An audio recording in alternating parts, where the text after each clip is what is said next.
Every empire swears its money is safe. Every government insists its promises will last forever. And every time history proves them wrong. From Rome to France, from the Confederacy to modern Lebanon, people have woken up to find their savings worthless, their salaries meaningless, and their futures stolen by systems they thought were solid. Collapse isn't rare. Collapse is the rule. The real question isn't whether financial systems fail, it's how you protect yourself when they do. The illusion of permanence is the most dangerous financial mistake of all. We look at our bank balances, our national currencies, and we assume they are bedrock. But money is not bedrock, it is trust, and trust can vanish overnight. That's why history is so brutal and so useful. Every collapse leaves behind a trail of lessons, patterns, and warnings about what actually protects wealth and what evaporates into dust. And if you pay attention, you'll see that the survivors of these disasters weren't the ones who trusted most. They were the ones who doubted first. Take the Byzantine Empire, often remembered as the eastern half of Rome that somehow survived 1,000 years after the Western Empire fell. At the heart of its economy was the gold solidus, a coin so reliable that merchants across Europe, the Middle East, and Asia accepted it without question. For centuries, it was the closest thing the medieval world had to a global reserve currency. But here's the part loyal viewers will appreciate.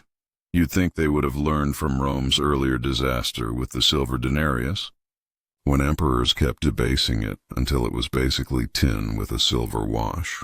We've told that story before, but no centuries later, the Byzantines made the same mistake in gold. They began shaving its purity, stretching it thinner, mixing in cheaper alloys. At first no one noticed. Then trust cracked. The coin that had anchored Mediterranean trade became just another piece of political fiction. Debasement destroyed its credibility, and with it, the Byzantine economy lost the stability it had once enjoyed. What survived? Not paper promises, not government decrees. Merchants who had quietly hoarded real gold or land outside imperial reach preserved wealth while everyone else saw their money evaporate. That's the first timeless lesson.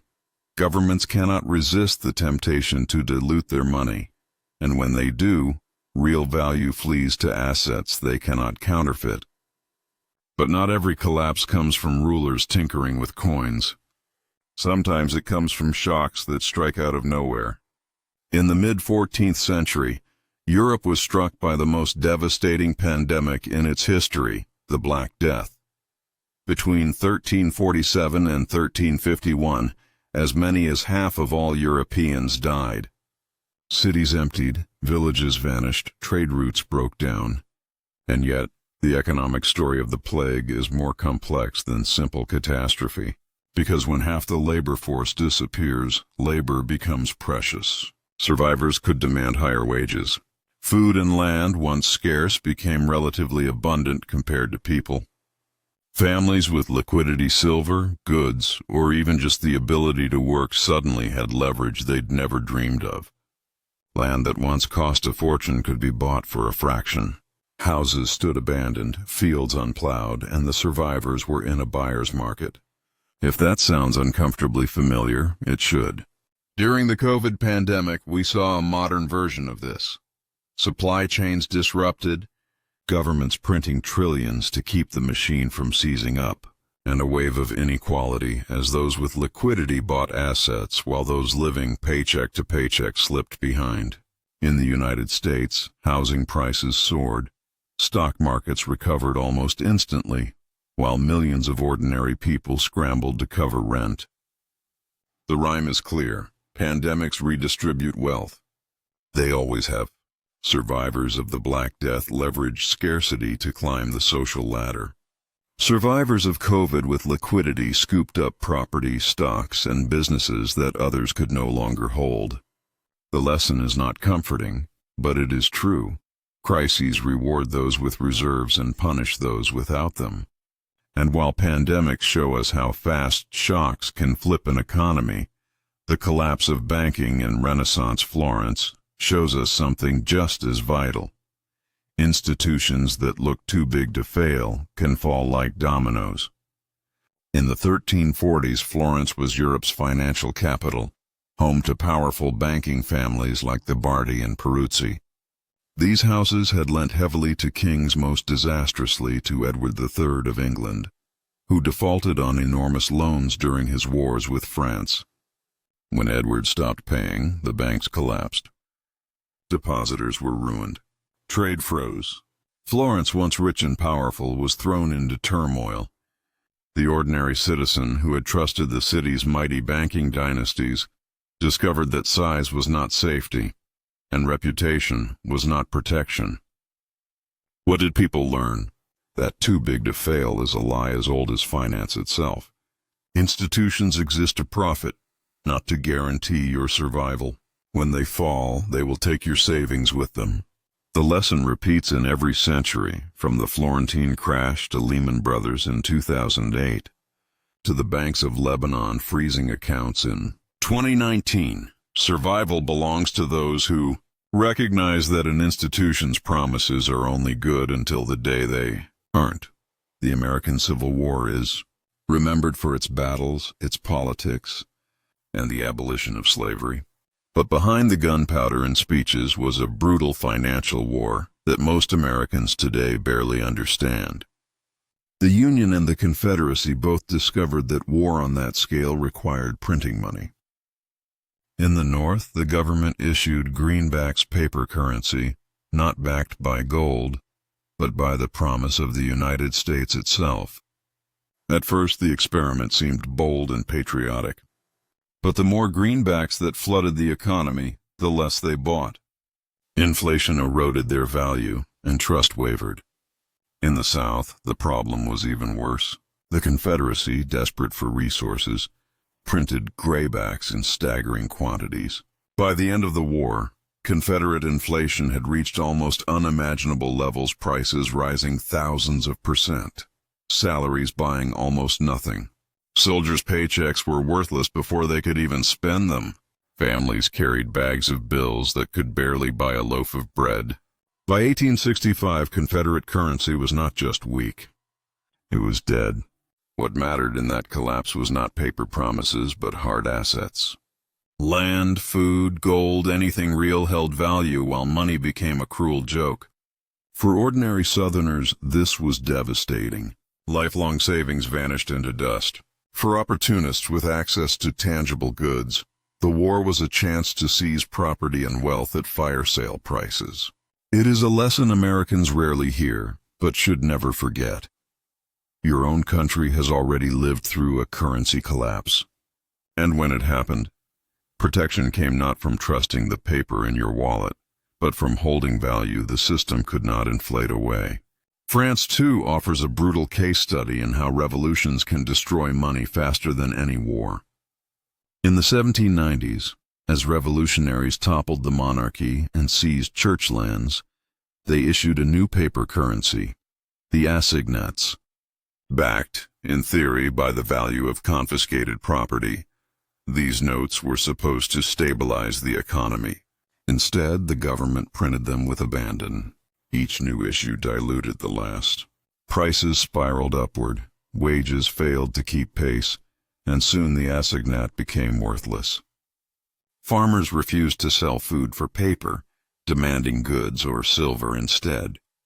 In Paris, the bread riots returned, and the revolution devoured itself. The winners in this collapse weren't the ones holding patriotic paper. They were the ones who held food, gold, or property, things the government couldn't print. For the ordinary Parisian, the lesson came too late. Promises, no matter how noble, are only worth what others will accept. When the trust breaks, your savings don't just shrink. They vanish.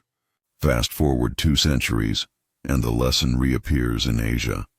In 1997, what began as a speculative attack on the Thai baht spiraled into a regional crisis. Thailand had borrowed heavily in dollars, confident that its currency peg would hold. But when it collapsed, debts in foreign currency became unpayable overnight. Investors fled. Currencies across Southeast Asia, Indonesia, Malaysia, South Korea collapsed in a chain reaction. Economies shrank, unemployment soared, governments begged the International Monetary Fund for rescue. The people who suffered most were not the global hedge funds who sparked the panic. It was ordinary citizens whose savings lost value, whose mortgages doubled in cost, whose jobs evaporated. And yet the pattern was painfully familiar. Those who held dollars or assets abroad survived better than those who trusted local currency. Nations dependent on foreign debt were forced into austerity, while Wall Street institutions walked away with fire sale deals on Asian assets. What looked like a local collapse was, in truth, a global transfer of wealth. The lesson echoes every collapse from Byzantium to Argentina. Debt in someone else's money is a death trap. When the storm hits, it isn't the creditor who drowns, it's the debtor. By now the picture should be clear. Whether it is revolutionary France, Civil War America, or modern Asia, the same themes repeat.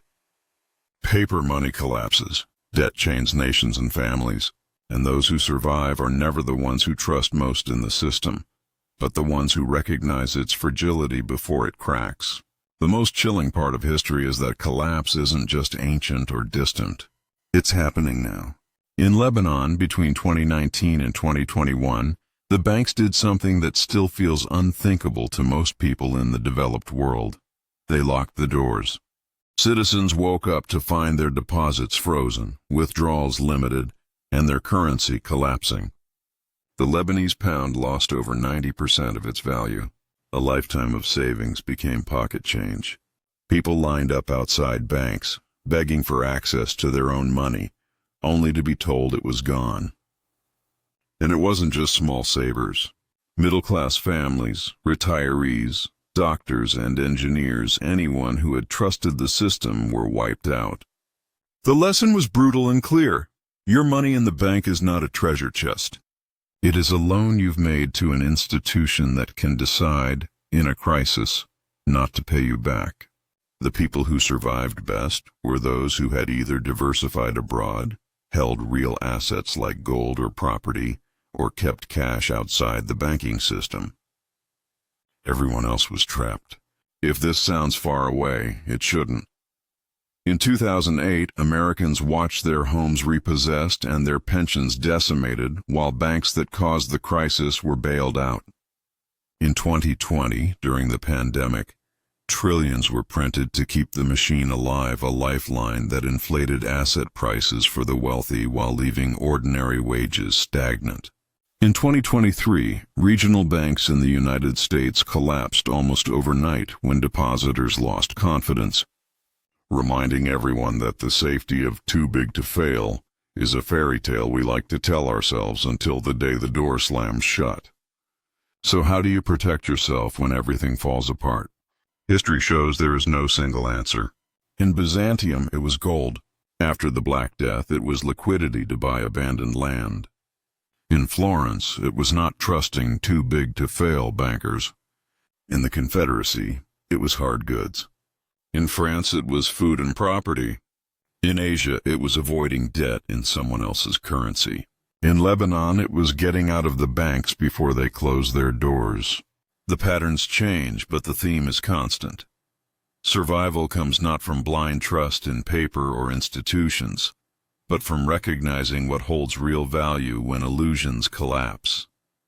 And here is the paradox that should wake you up. Collapse is both a tragedy and an opportunity. For the unprepared, it is ruin. But for those with resilience, liquidity, or assets that cannot be printed away, it is the moment to acquire wealth at a fraction of its former cost. After the Black Death, peasants became landowners because there was too much land and not enough people to farm it. After 2008, those with cash bought homes while millions were foreclosed. History shows us that protection is not just about defense. It is also about positioning yourself to seize what others, under pressure, are forced to give up.